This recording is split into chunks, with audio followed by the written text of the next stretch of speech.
Welcome to our show on public safety. My name is Rick Aguiar. I'm the Director of FRFD Emergency Management and the Deputy Chief of Special Services.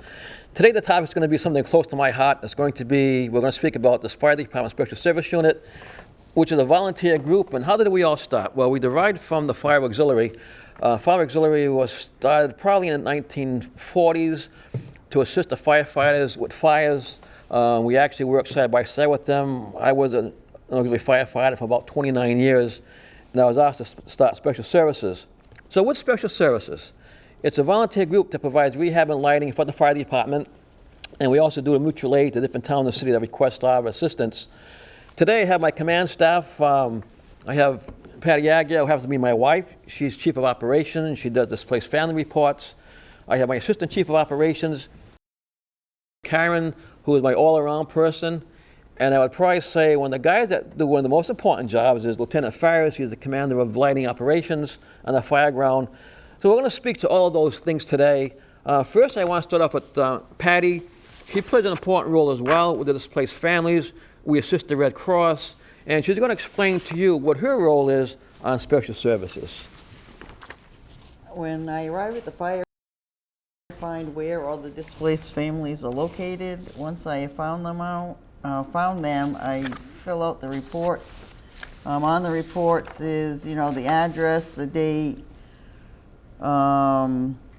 any injuries that are on the scene. Then it gets submitted to the district chief on site, the fire investigators, the fire chief.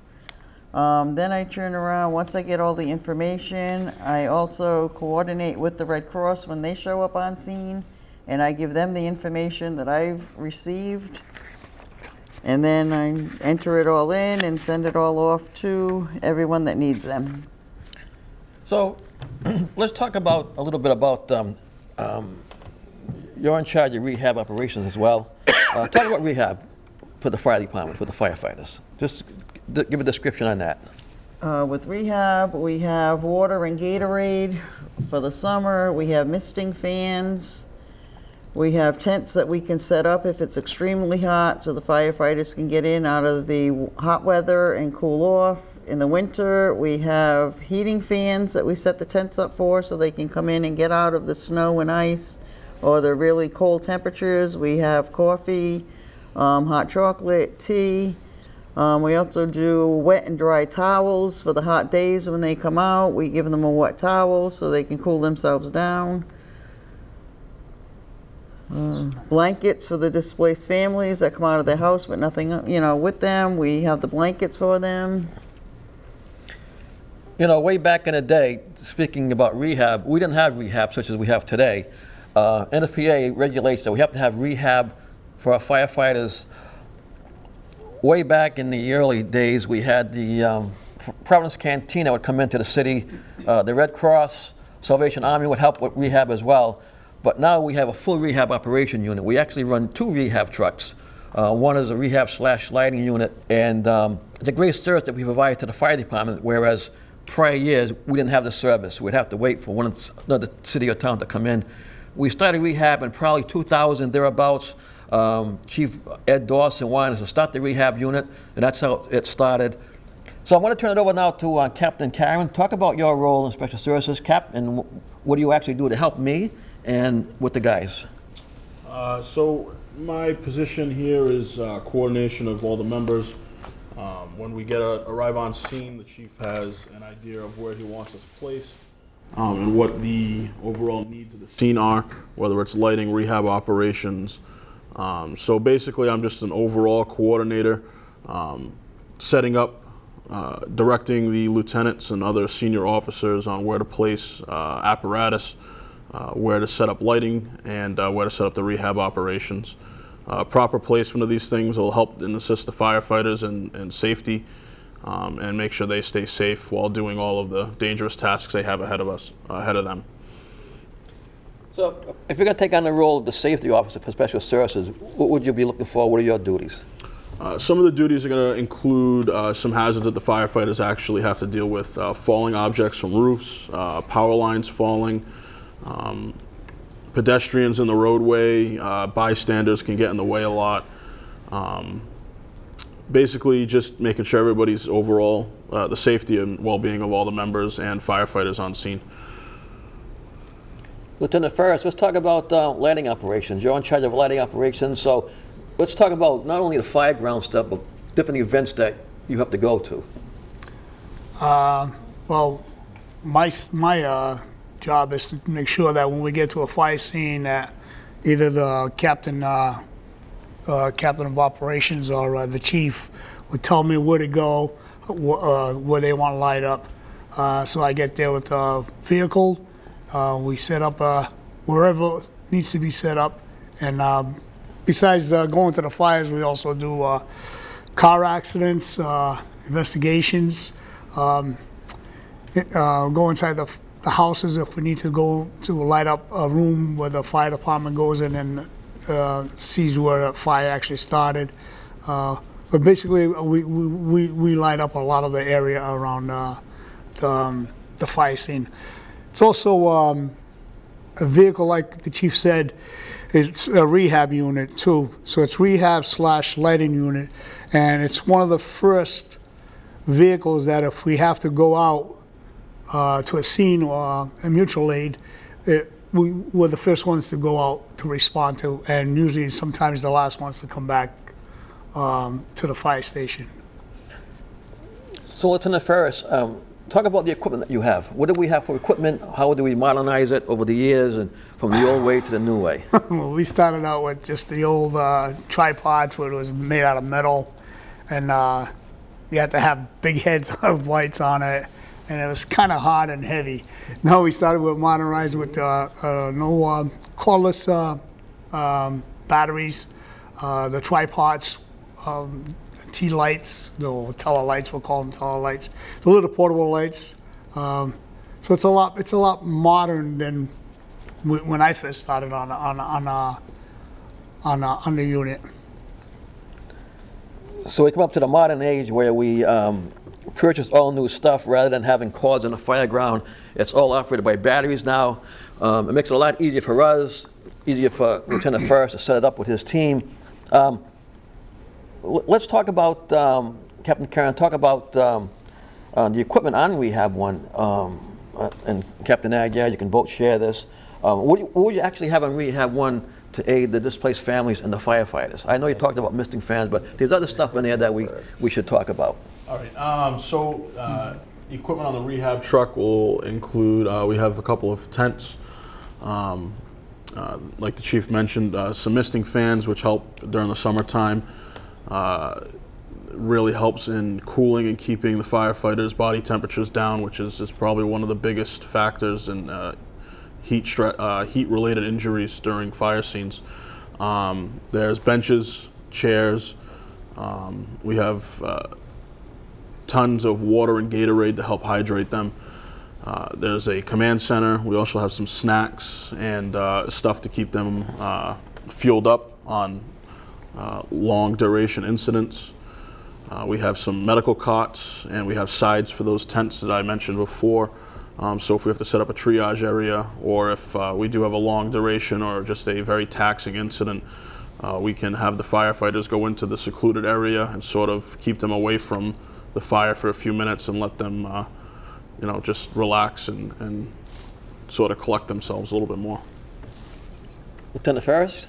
Also on the lighting one is a towing vehicle. If we need to bring an extra tent that has a big warming center in it, we hook it up and we drag that along with us. And the lighting one is also has for the winter time we have our sand that we spread around on the ice so that the firemen and all the personnel don't slide out all over the place. We also have benches, we have tables, we have a tent inside that, inside the lighting one also. So that's a lot of the stuff that we have in there. There's a lot of stuff that we actually do rather than just give out water and Gatorade. We're not water boys or Gatorade people. We do a lot to assist the firefighters, like you just mentioned, Lieutenant. We have, well, it's speedy dry. It's like kitty litter, and we throw it on the street around the fire ground where there's ice in the wintertime, so the guys won't slip and fall. So there's a lot of stuff that we do in special services that the regular firefighters do not do. So we take that away. They give us that responsibility to do that stuff. So you had mentioned about our rehab tent, the blow-up rehab tent. We also have cots in there. Yes. I'm going to have Captain Aguiar just speak about a little bit about shelter operations, what we do for shelters in the event if we have to open up a shelter. Because special services is also part of emergency management. We do two roles. We do special services, fire special services, and emergency management. At another show, we're going to get deep into emergency management with the coordinator from EMA is going to come down. But talk about shelter operation when you have to open up a shelter. If we have severe weather coming in, be it a blizzard or a hurricane, and people lose power, we set up usually at one of the schools, or sometimes we've also used government center to put the displaced people in.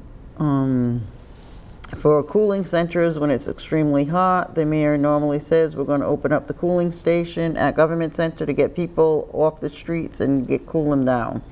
In those situations, we'll set up water. We'll have different snacks for them to eat. If they're there long term, sometimes they will bring food in to feed the people that are there. And in the wintertime, or even if it's a long-scaled event like a hurricane coming in and people cannot go home, we used to use Durfee High School. We'd set up cots. We'd have food brought in. Durfee has a kitchen that we could use to prepare the food for them. We would feed them breakfast, lunch, and dinner. Sometimes we've used, Cuss Middle School we've used before. And that's a long-term, usually a couple of days. If it's the bad hurricane or a blizzard where the power is out, then the people have to stay with us because they can't stay in their homes. We actually have a trailer that is loaded and ready to go at a moment's notice. It has about 50 cots, blankets, basically anything that we need to set up an immediate shelter. So at any moment, if there's some kind of incident in the city where we need to evacuate residents or we have a foreseeable weather event, we're able to stage that trailer and get it out as quickly as possible and start setting up and getting ready for whatever event may occur. And we also have the light tower that we use in case we have power outage, that we need to light up a certain area of an emergency, like car accidents, hurricanes, or special events that we do. Red Cross also usually come in and help with the different shelters. We'll be the first ones there setting it all up. And thankfully, Red Cross will then come in and take over. We're still there helping them out, but they're the ones that will stay around the clock. We have sometimes, but lately it's been Red Cross that will come in and assist, as long as it's a regional shelter. We, in Special Services / EMA, we do a lot of public events like Lieutenant Farias just referenced, such as the Gates of Portugal. MEMA requires us to have a command center set up, so we do that. We also do lighting down there. We do lighting for 4th of July down at the parks. So there's a lot of stuff that we do. And I have to say, I have 18 volunteer members, and everyone's a volunteer. They don't get paid. They do this because they love what they do. And anyone that wants to become a volunteer, we're always looking for new members. You can call my office at fire headquarters, or the email will be shown on the screen. Send me an email, and we'd love to have you come on board. We, talk about membership. We have a couple of members. Captain Anton Correa, who retired from the Special Services, he's an honorary captain. He's been around for many years, close to 38 years. Another gentleman is Ed Sardina, who is an honorary lieutenant.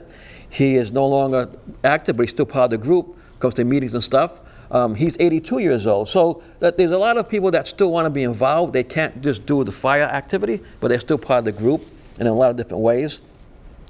So The age limit is 18 years old, high school diploma. That's one of the qualifications, or GED. There's no age limit as long as you can do this.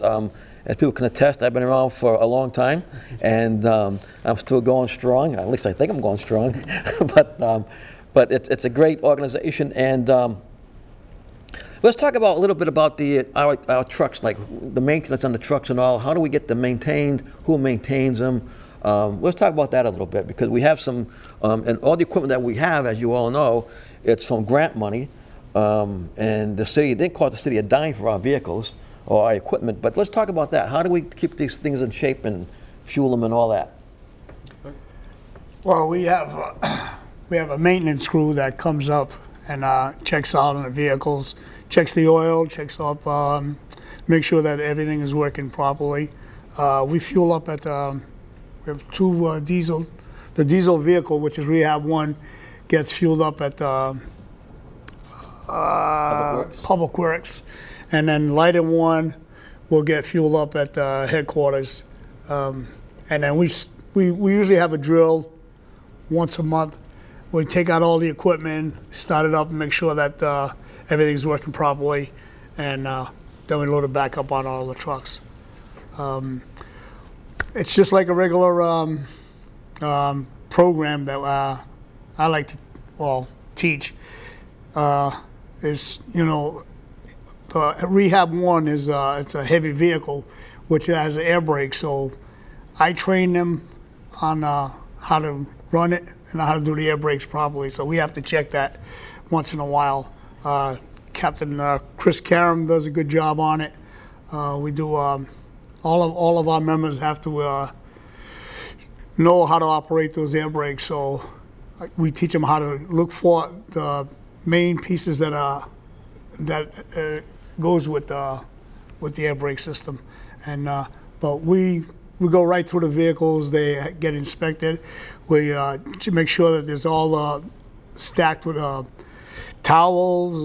They have the right. All the things that we need for to go to the fire scene. Well, what else do we do when tires? There's two members that are assigned more voluntold to this. Lieutenant Caron and Private Robbie Correa.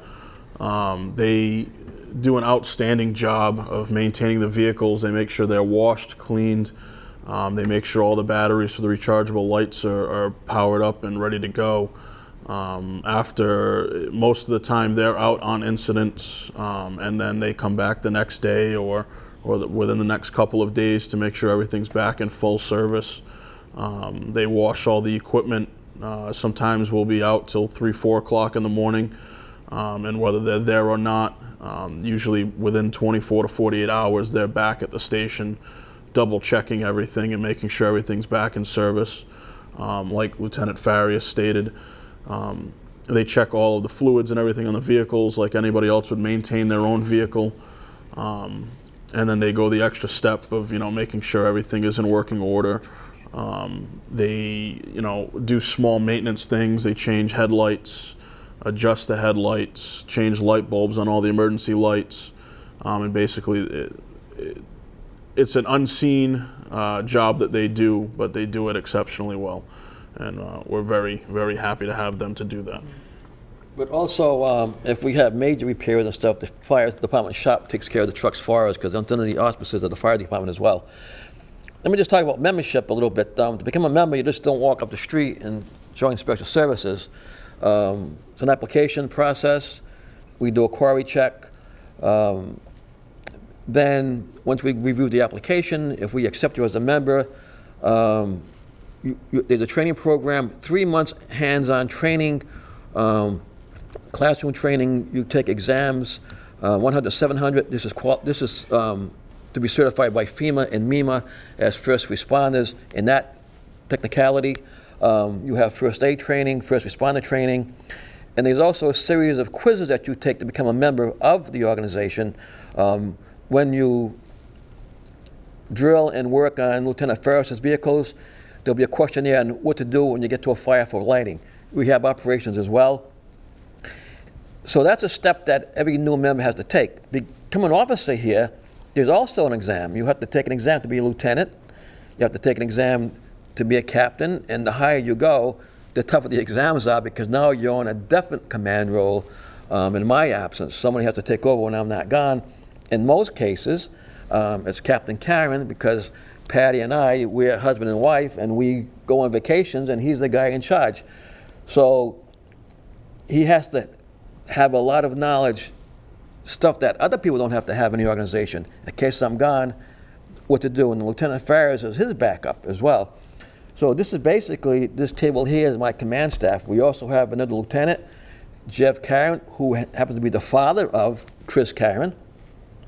And it's a family group because we have brothers and sisters, we have husband and wives on the group, we have boyfriend and girlfriends on the group. So it's a family group. It's not just people that come off the street, and we have people that come off the street that want to become members, and we have members that have been here, like I say, Captain Career, he was still active, would be 38 years. I've been around for many years.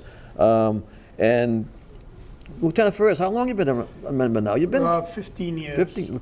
Captain Caron? About almost 9 years now. Yeah. Captain Aguiar? 12, 15 Yeah, years? 15 Yeah. years. So, I mean, everybody's been around for a long time, all the membership. It's like when you join the group, you have to dedicate yourself to the group, because you get called out 1 or 2 o'clock in the morning for a fire. We have a paging system. We have a paging system over the phone. We have a radio system that the tone goes off, and we usually get a good response. So it's a group that you have to, it's a working group, but it's a dedicated group, and it's a family group as well. So a lot of components that makes this group. Captain Aguiar, what do you want? Anything else you want to add? Just that we have a lot of equipment on the rehab truck. We make our own coffee and stuff. We have a coffee pot. We do have a microwave. We have a toaster oven. So if it is going to be a long-term thing, we can cook some meals for the firefighters. But usually now they're switched in and out so quickly that we don't do that anymore. But when I first started, we did. And it is just a good group to belong to. There's nothing more satisfying to me than on a cold, winter, snowy night when you see the firefighters come out and they have icicles hanging off their beards and they're freezing, to be able to get them in from out of the cold, give them a nice warm cup of coffee, and try to defrost them. Or on the summer days where you see them and they take their masks off and they're just soaked with sweat, that you give them a nice cool towel to cool them down. That, to me, is why I do this. It's to give back to the community and to help take care of them. Captain Caron? I just want to touch on what Chief said about this organization being a family. We just don't go to meetings and go to emergency scenes, and that's the last time we see of each other. We go and have dinner with each other. We go to events with each other. We go over the chief's house several times a year and have members cookouts. And so it really is a very tight-knit family. There's people that have moved on from the organization that are still very close. You know, we've created relationships, and you know, I've met a lot of very good friends and people I consider family that may not be a part of the organization anymore, but still show up to these events and still check in every once in a while, and they're listening. You know, they listen to what's going on and they'll check in with us, and you know, it's a great organization to be a part of. You know, it really broadens your perspective on the world and gives you different, gives life a little bit of a different meaning. You know, when you see something, you know, somebody's lives ripped from them from a fire, or or a tragedy, or something like that, and it really brings people together, and it's really a great thing to see. Like with the Four Winds fire we had a few years ago, the entire community, and not just Fall River, but the surrounding community and all over, I think almost all over the United States, people were donating to that incident. And it was coordinated by us, the Wives Association, and the Red Cross, and we all worked very hard. I know Captain Aguiar and Chief Aguiar worked countless hours on stuff regarding that, and it really brought the entire community together. And that's the kind of stuff that we like to see, and that's how this organization runs. Before I get to Lieutenant Farias, just to touch on what you said, Captain Caron, we have a lot of members from this organization that go on to be firefighters on Fall River, or EMTs and other towns as well. We just had one member from our group who became a firefighter, most recently with this new group. Since I've been around, we probably had maybe 15 guys that went on the fire department, to not only Fall River, but different towns and cities, and became EMS members as well. So it's a good stepping stone. It's a good learning experience here. So Lieutenant Farias, concluding with you, what are your thoughts? Oh, it's like we all said here, it is a family oriental organization. I love it. I came on here, believe it or not, when the Hood Street Fire was on, and I met Captain Aguiar with the Fall River Wives Association, and that's how I became a member of this. But my story goes on a little bit more than that. I am very proud to be a part of this organization. The great people, it's like family to me. They are family, I should say. And I wanted to give back to the community also, but I had a tragedy about 19 years ago, and thank God for the Boston Fire Department for taking me out of a trench that I was buried in. So as soon as I came out of where I came out of the hospital, I realized that I had to do something. And when I joined the organization, that's how I feel. And it's something that's always in my heart. I will never forget those people that helped out. And this is an organization that's like that. We're all together, we do our work together, and we are family. And I think that's important, because the most important component to this whole thing is it's not just a social group, it's a working group, and it's a group that stick together in tragedies. Even when we have people that pass away, we're there for the families to help them out. And in my view, it's close to my heart, as you all know, and it's probably one of the most important things in my life to run this organization. And I'm so proud the people that I work with. Here's a perfect example here, my command staff. And I want to thank you for being on the show today. And that will conclude our show. Thank you very much, and have a great day.